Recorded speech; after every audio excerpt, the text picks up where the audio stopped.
with this particular task, what I chose to do was use a graded discussion posting, and I found that was a good tool for me because I was able to use it not only with one class, but perhaps all of my classes, and getting to know the students within those first few days or the first few weeks. With this graded discussion posting, I had very brief instructions and some suggestions on what they might include, but I also provided my own discussion posting. I intentionally inserted in my own posting some key concepts about the field, some key terminology, just to kind of get the instruction, the learning started. So it was almost like a pre-lecture lesson. That way when I met them the first class, we already had started the learning process. One of the ways that I get students involved in the class and academically engaged in that class while still doing the requirement is that I'll do a practice assignment. So they go out, they do a story.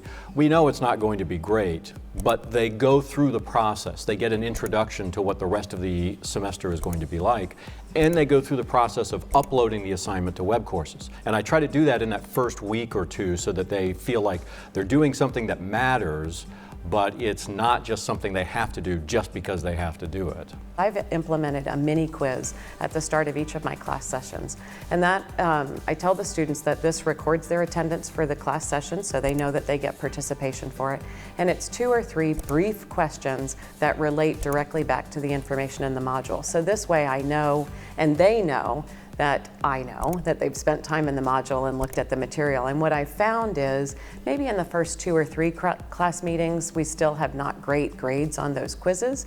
But as we progress through the semester, the students recognize that this is something I'm going to continue to ask them to do. And they do perform better, and I've found a higher level of engagement in not only the online materials, but in our discussions in class. And in that way, we were able to satisfy the financial aid requirement.